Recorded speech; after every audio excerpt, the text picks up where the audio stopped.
नमस्कार, मैं आपके साथ ज्योतिका। आइए रुक करते हैं फटाफट खबरों की ओर। कांग्रेस सांसद राहुल गांधी मिजोरम के आइजोल में भारतीय जनता पार्टी पर जमकर निशाना साधा। उन्होंने कहा कि अधिकतर भाजपा नेताओं के बच्चे वंशवादी हैं। अमित शाह का बेटा तो क्रिकेट चला रहा है। वहीं उन्होंने कहा कि वह विकेंद्रीकरण चाहते हैं, लेकिन भाजपा इसके खिलाफ है। राहुल गांधी ने पत्रकारों से पूछा कि अमित शाह, राजनाथ सिंह जैसे तमाम भाजपा नेताओं के बच्चे क्या कर रहे हैं। आखिरी बार सुना था कि अमित शाह का बेटा भारतीय क्रिकेट चला रहा है। उन्होंने कहा अनुराग ठाकुर जैसे तमाम भाजपा के बच्चे वंशवादी हैं। पश्चिमी विक्षोभ के चलते उत्तर भारत में सोमवार को अचानक मौसम बदल गया। हिमाचल प्रदेश, उत्तराखंड और जम्मू कश्मीर में बर्फबारी बारिश हुई तो यूपी, पंजाब व हरियाणा समेत मैदानी इलाकों में बारिश हुई। वहीं दिल्ली एनसीआर में दिन भर ठंडी हवाएं चली। मौसम विज्ञानी मोस्तोमा सेन ने बताया कि उत्तर पश्चिम भारत में पश्चिमी विक्षोभ सक्रिय है। इसकी वजह से पूरे क्षेत्र में बारिश और आंधी के आसार हैं। आने वाले दिनों में पर्वतीय क्षेत्रों के ऊपरी इलाकों में बर्फबारी और निचले इलाकों में बारिश हो सकती है। हिमाचल के रोहतांग सहित कुल्लू, लाहौल स्पीति, किन्नौर, चंबा, कांगड़ा, शिमला, मंडी और सिरमौर जिले की ऊंची चोटियां बर्फ से सफेद हो गई। हिमाचल के शिकारी देवी में 40 साल की रिकॉर्ड बर्फबारी दर्ज की। क्या साल 2014 में देश के प्रधानमंत्री बनने की तरफ अग्रसर राजनीतिक शख्सियत के खिलाफ कोई अंतर्राष्ट्रीय साजिश रची गई थी? क्या इस शख्सियत को एक राज्य के मुख्यमंत्री के तौर पर ही समेट देने की कोई योजना बनी थी? इन सवालों और ऐसे ही तमाम और सवालों को लेकर आ रही है स्पाई थ्रिलर फिल्म 2014 यानी 2014 फिल्म से करिश्माई अभिनेता जैकी श्रॉफ की लीड हीरो के तौर पर बड़े पर्दे पर वापसी हो रही है। दिलचस्प बात यह है कि फिल्म का टीजर पोस्टर ठीक उस दिन रिलीज हुआ जिस दिन उनके बेटे टाइगर की अगली फिल्म गणपत के फैन इवेंट को लेकर मुंबई में काफी अफरा तफरी मची रही। पीएम नरेंद्र मोदी ने गगनयान मिशन की तैयारियों की समीक्षा की। उन्होंने इस दौरान वैज्ञानिकों से कहा कि भारत को 2040 तक चंद्रमा पर एक आदमी भेजने और 2035 तक एक अंतरिक्ष स्टेशन स्थापित करने का लक्ष्य रखना चाहिए। वैज्ञानिकों से पीएम मोदी ने नए लक्ष्यों के तहत वीनस ऑर्बिटर मिशन और मंगल लैंडर पर काम करने के लिए भी कहा है। प्रधानमंत्री कार्यालय ने बताया कि गगनयान मिशन पर पीएम मोदी की अध्यक्षता में उच्च स्तरीय बैठक हुई। इस दौरान अंतरिक्ष विभाग ने मिशन का एक व्यापक अवलोकन प्रस्तुत किया, जिसमें अब तक विकसित विभिन्न प्रौद्योगिकियां जैसे मानव रेटेड लॉन्च वाहन और सिस्टम योग्यता शामिल है।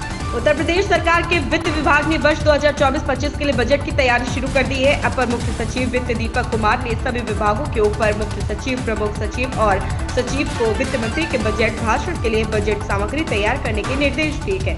नवरात्र के साथ वित्त वर्ष 2024-25 के बजट की तैयारी शुरू कर दी गई है। वित्त विभाग ने बजट अनुमान तैयार करने के संबंध में दिशा निर्देश जारी किए गए। राज्य सरकार के वार्षिक आय व्यय अनुमान प्रदेश की विधायिका के सामने वित्त मंत्री प्रस्तुत करेंगे। दुनिया के कई देशों में कोरोना के नए वेरिएंट के मामलों के बढ़ने की खबरें हैं। यूके, यूएस से लेकर सिंगापुर सहित कई अन्य देशों में कोरोना के ओमिक्रॉन और इसके सब वेरिएंट के कारण अस्पतालों में रोगियों की संख्या बढ़ी है।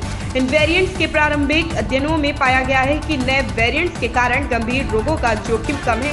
हालांकि इसकी संक्रमकता दर अधिक हो सकती है, जिसके कारण तेजी से संक्रमण बढ़ने का खतरा हो सकता है। सभी लोगों को कोरोना के इन नए वेरिएंट से बचाव को लेकर सावधानी बरतते रहने की सलाह दी गई। यात्रियों की सुविधा को ध्यान में रख रेलवे ने कई मार्गों पर विशेष ट्रेन चलाने का निर्णय लिया। त्योहारों के दौरान अतिरिक्त भीड़ बढ़ने की वजह से यात्रियों को बेहद परेशान होना पड़ रहा है, लिहाजा स्पेशल ट्रेन चलने से यात्रियों को सुविधा मिलेगी। ये स्पेशल ट्रेनें आनंद विहार पटना, वाराणसी माता वैष्णो देवी, लोकमान्य तिलक टर्मिनस, बनारस और पुणे गोरखपुर के बीच संचालित होगी। इन ट्रेनों में आरक्षण की सुविधा भी शुरू कर दी गई है। हिमाचल के राज्यपाल शिव प्रताप शुक्ल ने मंगलवार को हरिद्वार में जगत गुरु शंकराचार्य स्वामी राजराजेश्वर आश्रम से मुलाकात की। उन्होंने जगत गुरु को अंग वस्त्र पहनाकर आशीर्वाद प्राप्त किया। बता दें कि राज्यपाल शिव प्रताप शुक्ल सोमवार को हरिद्वार पहुंचे थे।